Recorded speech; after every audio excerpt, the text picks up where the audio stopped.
Hello Nippies, welcome back to the channel, and if you're new here, hi, hello, I'm Nips, a freelance artist, and today, as you saw in the title, we are going to be working on the color wheel meme. And if you have no idea what that is, it's a little meme that went around Twitter, started by artist Enkin Lu, as far as I know. I'll link the template and their tweet, I think, down below, so you can check it out if you want. But they basically posted this color wheel image where they drew in some of their favorite characters that corresponded with each color, and it just spread like wildfire. This was around May of last year, so almost exactly a year ago, and I started it when that meme went around, but I stopped when I got to yellow. So I managed to do 3 colors, and I just restarted it this month because I never got around to completing it, and it made me really sad. And so here we are again. A lot of people, not just artists, completed this wheel with either themes or just favorite characters in general. But for this wheel, I decided to do League of Legends characters, and some of them, well, not some, there's one of them on this wheel that is Legends of Runeterra, which is also Riot Games IP. So I'm really excited to work on this. I love the League of Legends lore and world and characters, so this wheel so far has been really, really fun. This video will only be half of them, so it's going to be from red to green, because if not, the video will be very, very long. So this is gonna be part 1, so stay tuned for part 2. So starting off with red, we have Vladimir, which, if you didn't notice, is a vampire. We've got some blood there in the background. But I started off with Vladimir because we gathered some replies in the tweet that I made with the original color wheel template, asking everybody what they would like to see. Like I said, I am doing League of Legends / Legends of Runeterra characters, so I made that known in the tweet, asked people what they wanted to see, and then I took a suggestion from there. And the reason I did it this way was because I had seen a lot of artists do this. They would just post the blank wheel, ask people what they wanted, started from red, and then what they would do is they would finish the red part, then they would quote tweet the previous step, in this case, the blank wheel, post the red finished product, and then ask people what they wanted for the next color, in this case, obviously orange. And they would kind of keep going, quote tweeting, asking, quote tweeting, asking. And it was just so cool because you could go through these quote tweets and see the process from, from the end and work your way backwards to the original blank one. And so I thought that was really cute, so I decided to do it that way, and Vladimir was the choice for the first color. One of the things that I really had to grapple with this drawing is the art style. And if you are an artist that has done at any point like several pieces that all belong to a series, or that just belong in general together and have to match aesthetically, style-wise, or anything, you probably have had to ask yourself at some point, what style am I going to do? What is the level of quality? How long can this take me? How are they all going to fit together? And I love doing series of drawings, and from that I thought, every single time I'm like, this is going to be easy. It's going to be easy to choose, easy to execute. And it just never really is. It's always a question that I have a hard time answering. And that is because one of the biggest deciding factors is the time. A lot of the art styles that I have just vary so greatly on how long it takes me to execute. And as of late, I don't really have enough time to just sit down and like mindlessly draw, which I'm really sad about. But hopefully I will get a lot of the work that I have done now, and I will be able to sit like I used to and work on these sorts of projects. But for now, I really do have to decide, what is the most efficient way to work on this without taking too much time away from my work stuff. And I've also talked about how horrible I am at managing my time, so that's also another thing. I will say, well, I'll take around an hour to maximum 3 hours on each color. It's going to be fine. It's going to be a quick sketch. And then, it'll quickly devolve into 7 hours and I'm still working on the thing. And in my mind, I'm like, no, it's still a sketch. Don't worry. So when I started this, I told myself that I wanted to spend around that much time to work on each square. So you'll see that I really kept the lines very fluid. I tried not to do line art for this. Normally I do composition sketch, kind of like a thumbnail area. I'll refine the sketch and then I'll do line art on top of that. And in this one, I kind of went straight from one to the other without this like intermediary refining stage. It's basically like the sketch was the line art. And I have done this many times before, but I create this kind of invisible pressure because no one's pressuring me. You guys are honestly just so supportive of whatever I draw, but I create my own invisible pressure by looking online, comparing myself to others, and also just thinking in my mind what you guys could possibly be expecting from me in creating these like imaginary thoughts in my head that make me spiral. And so sometimes, even though I set these limits on myself where I say, okay, maybe I'll only take 2 hours for this sketch, if I feel like those 2 hours are not good enough for the standards that I make up in my mind of what people expect from me, then I'm like, okay, well, I can't put this out. People will think that, you know, it's not enough. People will think that it's bad. So I actually do have to spend more time on this. And this is something that is it's kind of a tangent because this is something I've heard a lot of artists struggle with, that they feel like every single drawing that they make has to be better and much better than their last. It's almost like you're not allowing yourself to create works in varying qualities, because if you make something that is quote unquote not as good as your last or better, you kind of maybe give off the impression that you're getting worse. So it's important to remind yourself and myself, because this is part of me is just talking to myself as well, to just recognize that it is unrealistic.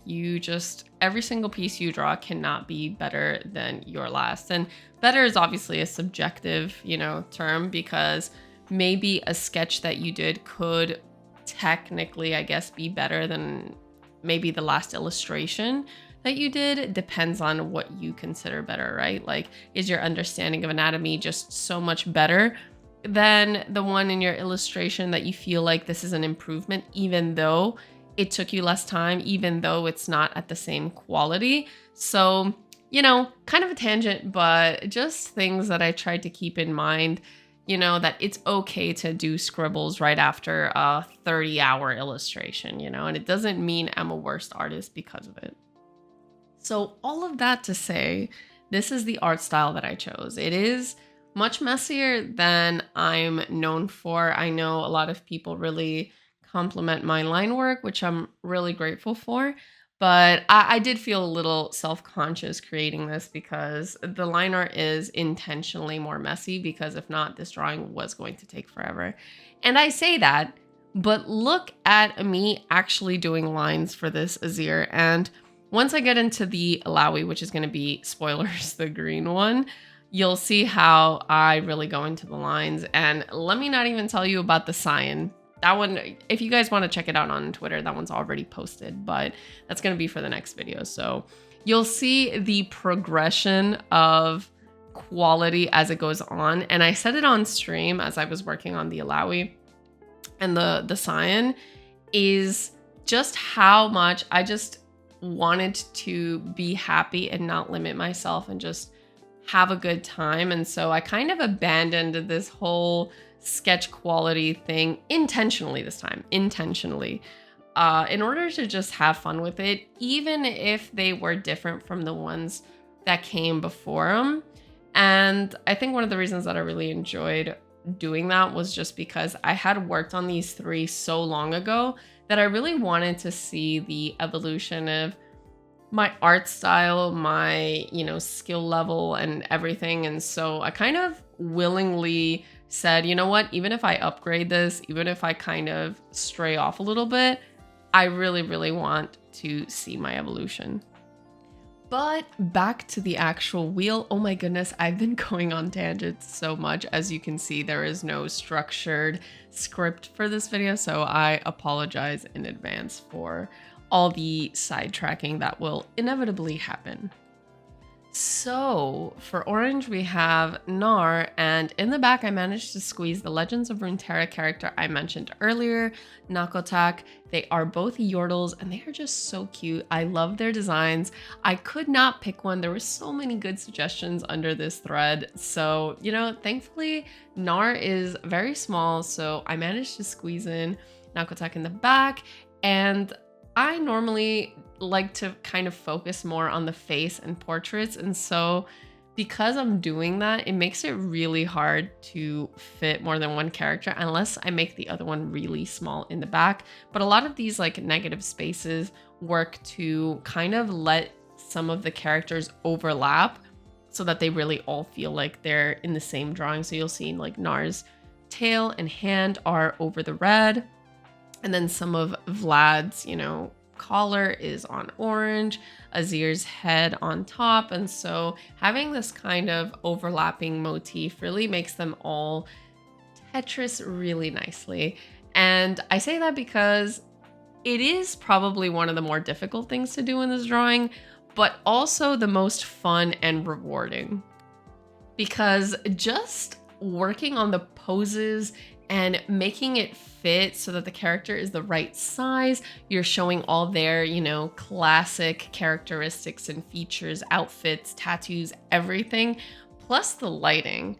And let me tell you that somebody on stream actually told me about this, and I didn't even realize that I was probably subconsciously doing it, but the source of the light for all of these drawings is actually the center of the circle, excluding Vlad, of course, because Vlad seems to have like some neutral lighting going on, if at all. But Nar and Nako, you'll see the light center, you know, coming from the bottom, Azir coming from the center, so only on our left, his right. And then if you see Illaoi and the character I did for Cyan, also, it's just incredible. So after that person told me that, genius, I didn't even realize it. I think going forward for the rest of them, I will just keep it consistent. So it kind of will just all fit together. Something else that was really fun with this piece is just all the suggestions that I get that are just super out of my comfort zone. So if you've been following me for any amount of time, you probably realize that I don't usually draw things like Nar, Nako, and Azir, kind of these like not humanly characters. And so sometimes you really do need to force yourself, of course, depends on what your art goals are, to kind of try new things and experiment outside of what you normally draw. And so when I do sketch requests, it's always a new world of things to explore and learn. And so it's a nice excuse to take the opportunity to do that, since I sometimes get a little lazy or I get a little discouraged when I try stuff and I'm not immediately good at it. Because if any of you have tried learning anything new and you're like, oh my goodness, I feel like I've regressed 20 years because I'm so good at this one thing, and then you start learning something new and you're like, curious, not immediately a genius. So yeah, I sometimes try to stay away from new things, but I know that this is not a good mindset to have. So we got to work on that. And this wheel has really brought out that new, curious kind of practicing side of me. And here we have the Illaoi, which is where I said I picked up from where I left off basically a year ago, June or July of 2023. And you can start to see the deviation from the kind of super rough, sketchy style, which, to be honest, I already started deviating in with Azir. As you saw, I kind of added this pseudo line art to clean up the sketch a bit. And so I start doing that here with Illaoi, and I think I start cleaning it up like way more. It's still sketchy compared to what I like to do, but if you go up the wheel, definitely way higher in quality. And I'm excited to make the video starting with the next half, because I feel like that half is really, really going to be you know, just such a huge jump in quality. If you've already seen me stream the next color, then you'll probably know that, because I not only go into more details, but I actually start painting. So some pretty high quality rendering. Nothing too wild, but still a good chunk different from this. So I'm really excited to see how this whole wheel develops. One of the things that I really love about this green piece isn't even the Illaoi herself, because while I do love how she looks, and I am really proud of how she came out, like the muscles, the hair, the face, I feel like looks a lot like her.